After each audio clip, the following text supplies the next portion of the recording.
Graça e paz perfeita vos seja multiplicada. Na tela de vocês está a capa da revista da lição de hoje, lição 2, 12 de outubro de 2025. É a segunda lição do quarto trimestre.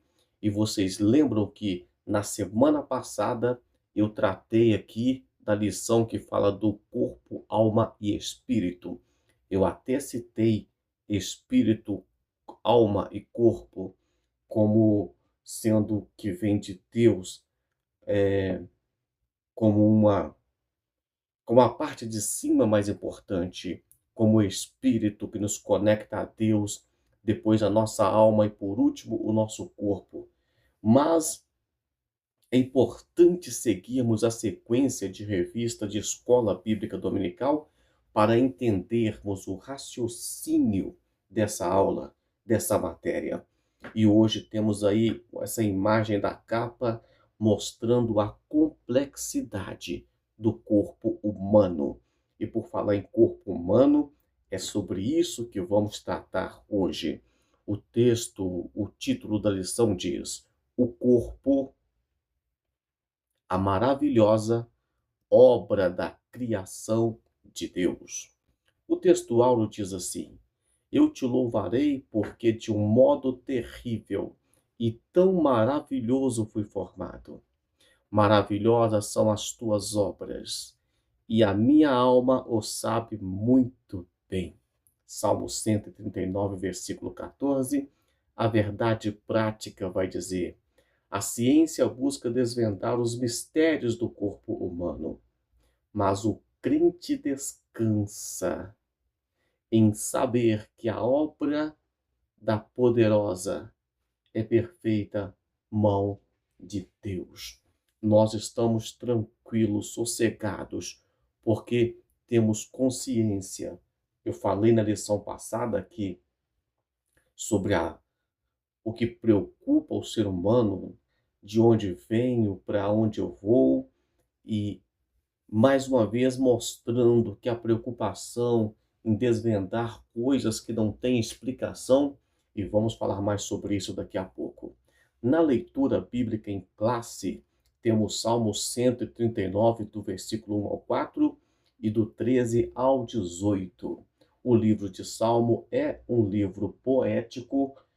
Se eu falei capítulo aqui, está errado, porque é número e não tem capítulos, porque é vários hinos. Então vamos ver com que a forma poética o salmista escreveu aqui sobre Deus criando. Versículo 1 vai dizer assim: Senhor, tu me sondastes e me conheces. Tu conheces o meu assentar e o meu levantar. De longe entendes o meu pensamento. Cercas o meu andar e o meu deitar, e conheces todos os meus caminhos, sem que haja uma palavra na minha boca, na minha língua. Eis que o Senhor tudo conheces. Versículo 13. Pois possuístes o meu interior e entretestes-me no ventre da minha mãe. Olha, falando, olha, o Senhor brincava comigo no ventre da minha mãe. Versículo 14. Eu te louvarei, porque de um modo terrível e tão maravilhoso fui formado. Maravilhosas são as tuas obras, e a minha alma sabe muito bem. Versículo 15. Os meus ossos não te foram encobertos, quando no oculto fui formado e entretecido como nas profundezas da terra. Os teus olhos viram o meu corpo ainda informe, e no teu livro todas estas coisas foram escritas, as quais iam sendo dia a dia formada, quando nem ainda uma delas havia. Aqui está falando sobre o embrião formando, criando. E quando, na verdade, Deus criando através do embrião. 17. E quão preciosas são para mim ó Deus, os teus pensamentos, quão grande é a soma deles. Somando os pensamentos de Deus, que coisa mais profunda. E o 18 para terminar. Se os contasse, seria em maior número do que a areia. Quando acordo, ainda estou contigo. Muito lindo esse salmo, muita poesia. Só para entender o que vamos ter tratado aqui nessa escola, nessa aula. Primeiramente, vamos entender: o corpo humano é uma criação maravilhosa de Deus. Depois vamos entender a importância de glorificar a Deus com o nosso corpo ou através do nosso corpo. E por último, vamos finalizar no terceiro tópico sobre o papel do corpo nas relações interpessoais, na vida congregacional e no culto a Deus. É isso que vamos tratar daqui a pouquinho. Vamos para a introdução. Diz assim: há séculos, o racionalismo e o cientificismo procuram explicar a existência humana.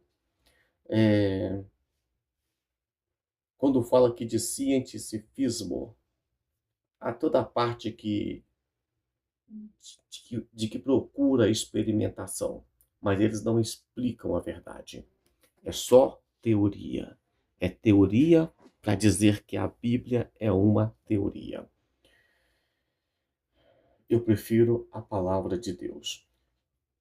Essa parte aqui amarela, olha na tela de vocês, diz assim: apesar disso, razão e ciência não conseguem desvendar nem mesmo todo mistérios do corpo humano. Não adianta. Você pode criar microscópios. O mistério da vida, ele continua. E sem contar que quando você começa a estudar, você percebe que de tempo em tempo os cientistas descobrem que antigamente eles entendiam algo errado e eles vão consertando ou vão errando cada vez mais. Deus sabe de todas as coisas. Vai falar que o homem vive uma crise de identidade marcado de vermelho para você. Por que essa crise de identidade? Porque ele começa a defender coisas que ele não tem certeza, coisas que ele não sabe. A pessoa nega Deus que criou todas as coisas, mas acredita em extraterrestre. É uma coisa muito maluca. A parte de azul aqui vai dizer: somente pela fé, por meio das Escrituras Sagradas, temos respostas sobre a nossa constituição e existência. Então, quando temos fé em Deus, temos certezas de coisas que o homem natural não consegue entender. O ponto 1 da lição, já estamos no ponto 1, daqui a pouquinho estamos terminando. Vai dizer assim: a maravilhosa obra da criação de Deus. E vai citar: do pó da terra.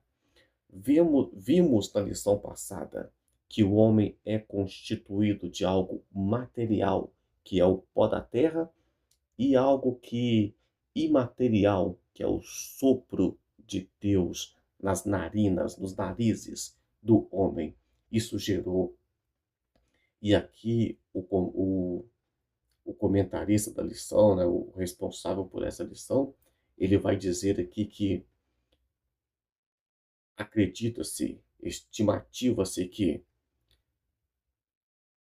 cerca de 37 trilhões de células, tecidos, órgãos, sistemas cujo funcionamento desafia a mais moderna ciência. 37 trilhões de células. É difícil até de imaginar a quantidade de células. 37 é muita coisa que surge de um único embrião. A matéria-prima Deus fez o homem do pó da terra, uma única matéria, mas agora o homem tem 37 trilhões de células. Olha que coisa mais profunda. E vai finalizar aqui dizendo no tópico 1.1, pela fé, contudo, como tudo, o mais que Deus criou no universo. Pela fé, como tudo, o mais que Deus criou no universo. Ele vai citar como referência Hebreus 11:3, Atos 17:22 ao 28 e Romanos capítulo 11, versículo 33 ao 36. Mais uma vez mostrando que precisamos de ter fé para acreditar nas coisas de Deus. Mas na verdade é preciso ter mais fé ainda para acreditar que tudo surgiu por acaso, para acreditar que o universo não segue uma lógica de um Deus inteligente, criador, que não apenas criou, mas que sustenta todo o universo. Vamos para o ponto 2 aqui do tópico 1. Deus, o autor da vida. Vai citar aqui que, da mesma forma que Deus criou o homem do pó da terra, Deus também cria a mulher de parte do ser humano, formando duas pessoas distintas que não nasceram do ventre. As duas foram criadas pelas mãos de Deus, tanto homem quanto mulher.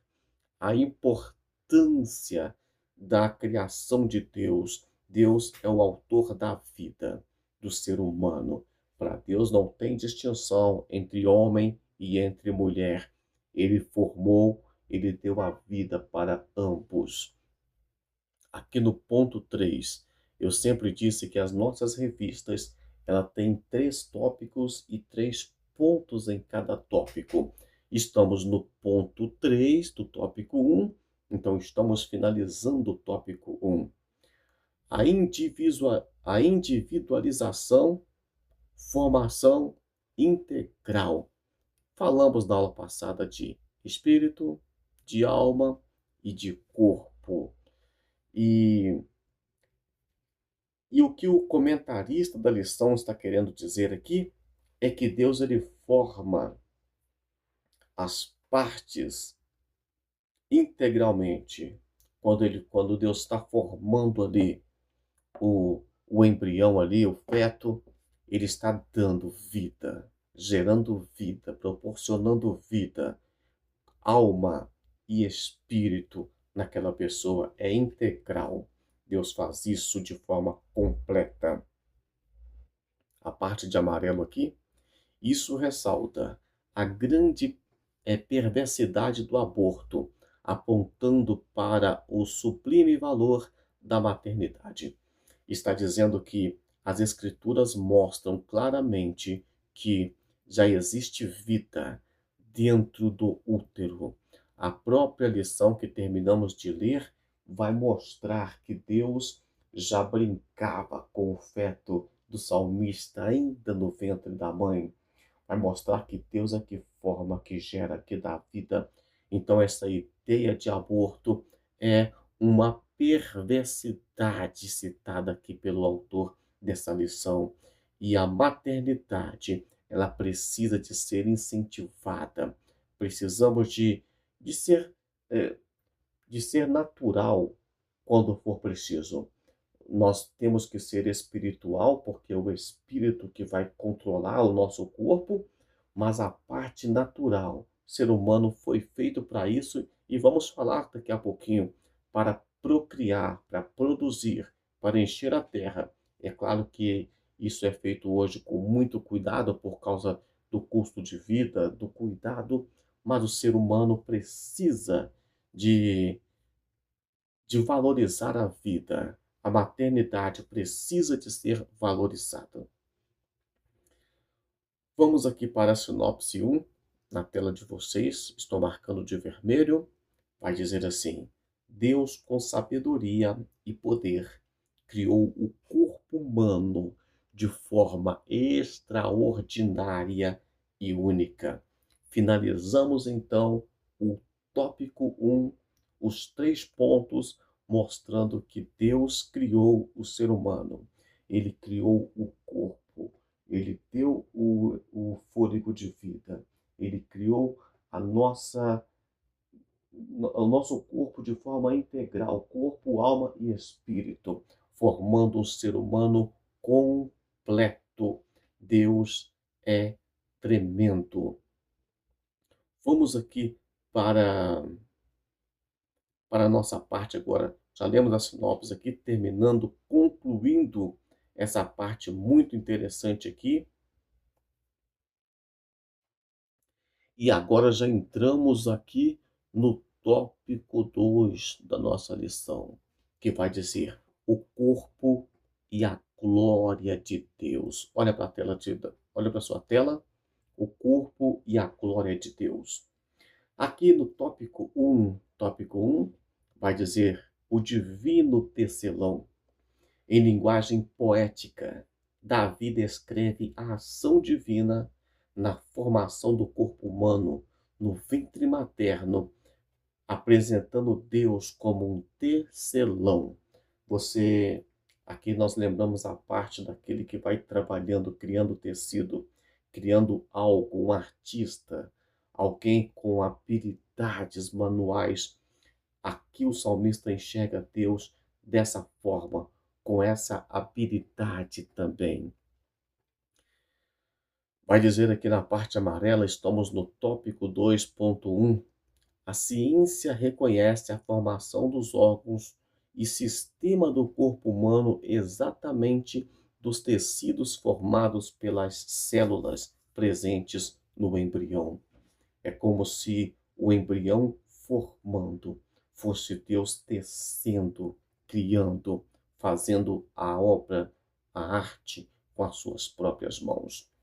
Vamos para o tópico 2, para o ponto 2 do tópico 2. Entendimento e louvor. Vai dizer que quando você conhece, entende a complexidade do corpo humano, quando você entende Deus criando, formando, dando vida, quando Deus intertendo ali, brincando com a criança, com o feto ainda no ventre da mãe, isso vai fazer você ter uma visão de Deus, de adorar a Deus, de glorificar a Deus. O salmista vai dizer assim, olha na tela de vocês aí, eu te louvarei, porque de modo terrível e tão maravilhoso fui formado. Esse terrível aqui não é de coisa ruim, não é de terror, mas assim, uma coisa que sem explicação, maravilhosa, que te deixa boquiaberto, espantado, assim, como pode um bebezinho formar no ventre da mãe, é uma coisa maravilhosa. Parte amarela. A verdadeira fé produz entendimento, percepção espiritual correto, gerando quietude interior. Quando você tem fé em Deus, você descansa, você tem paz, você tem quietude interior, crescimento, percepção espiritual. Que coisa mais linda! Quando o homem não se reconhece como obra do Criador, vive inquieto em busca de explicações sobre si mesmo e se torna vítima dos mais variados enganos, como teoria evolucionista, não glorifica a Deus e se perde no mundo de idolatria e de depravação. Às vezes eu fico olhando algum grupo de pessoa que eu não quero nem perder meu tempo aqui criticando, falando que é um povo esquisito, feio, estranho, porque fazem de tudo para mostrar esquisito. As pessoas estão cada vez mais tentando andar estranho, se competindo quem é pior do que o outro. E você vê as pessoas, às vezes até meio que devagar, se arrastando, tipo zumbi, porque não crê em Deus. Pessoas cheias de problemas, tentando arrastar o próprio corpo e não percebe a vida que Deus deu. terceiro vai falar de perigos extremos. Sobre o perigo extremo aqui, vai mostrar que, de um lado, tem aqui o maniqueísmo, o platonismo, o gnosticismo, que vai espalhar ideias negativas sobre o corpo humano. Sim, vai dizer, por exemplo, algumas teorias filosóficas que eu até gosto, na verdade, mas vai dizer que o corpo é ruim, que vai tratar sempre o corpo como algo ruim e que tem o mundo das ideias, né, o mundo real, que o mundo da ideia é perfeito, mas quando se materializa, então não é tão perfeito assim, porque tudo que existe é, já existiu no mundo espiritual e tal, ou no mundo das ideias. É Platão, né? Mas o que acontece aqui? Se de um lado alguém fala que o corpo é ruim, que o corpo não presta, por outro lado, olha na tela de vocês aí de azul, por outro lado, havia culto ao belo, como na Grécia Antiga. Estamos falando aqui de platonismo. Isso aqui é Platão, mais de 400 anos antes de Cristo.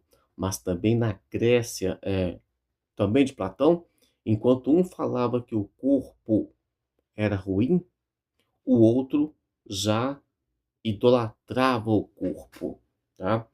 E o comentarista vai dizer aqui na parte amarela, por outro lado, ao narcisismo moderno, da supervalorização do corpo em detrimento da alma e do espírito. Quando fala desse narcisismo moderno, o Narciso na mitologia grega é aquele sujeito, né, que de acordo com a história ele se apaixonou pela própria imagem, ficou olhando para o seu reflexo na água e acabou morrendo, caindo na água e morrendo afogado, porque se apaixonou por ele mesmo. E o comentarista vai falar sobre isso aqui nos dias de hoje.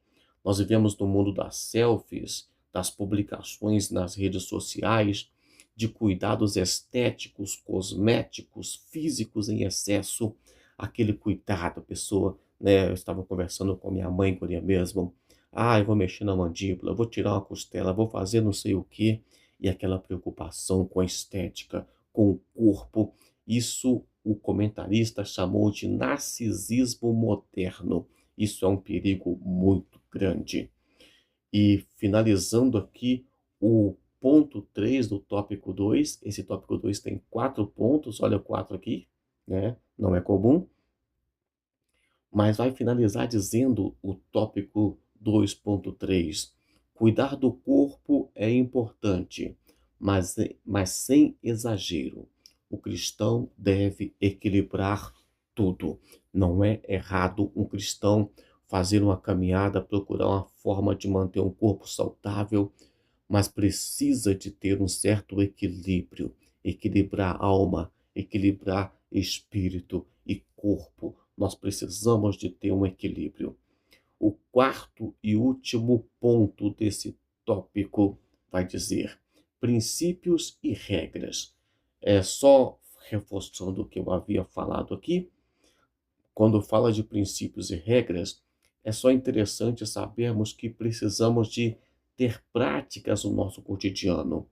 E, e é, de acordo com o comentarista, um parâmetro espiritual mais eficaz que regras rígidas e inflexíveis que podem nos levar ao legalismo.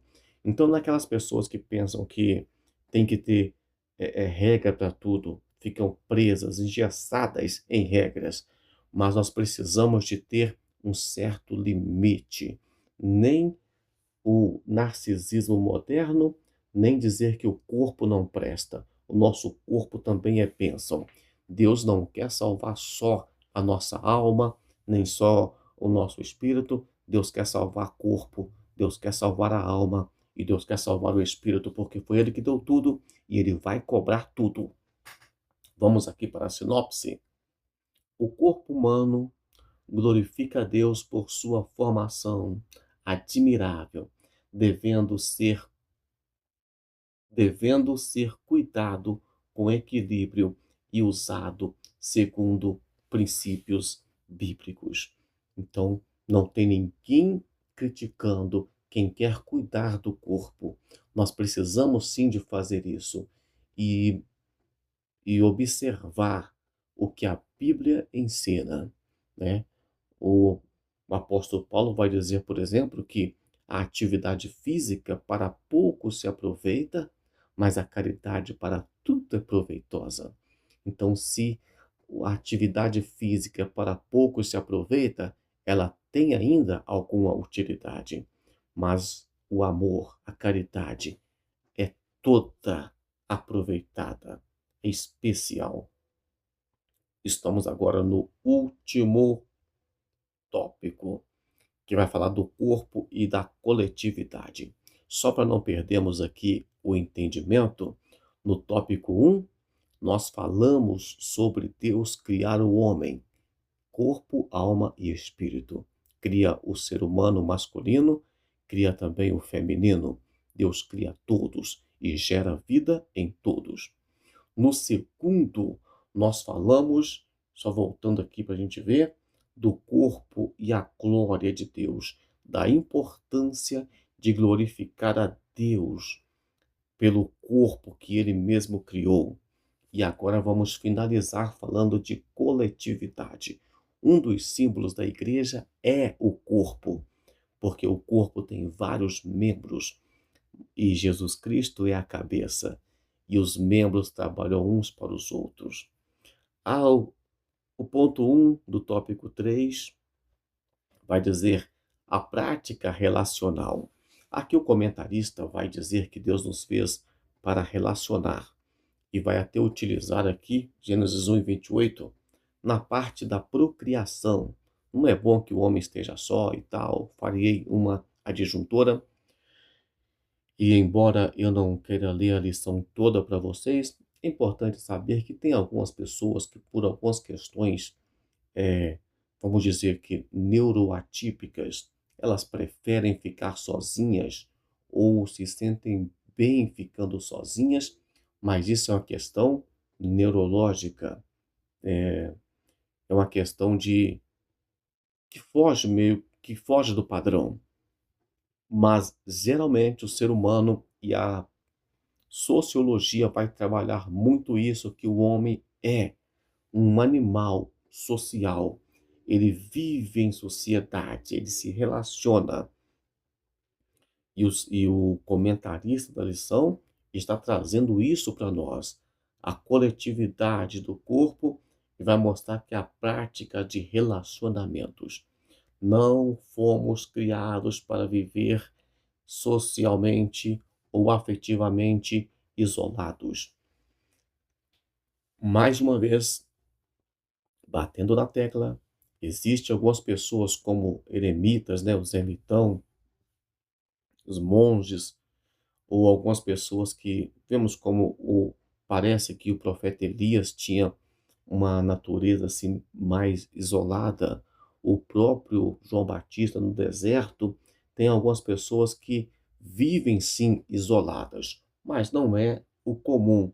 O ser humano, ele tem uma tendência, como né, a maioria dos mamíferos, de se relacionar.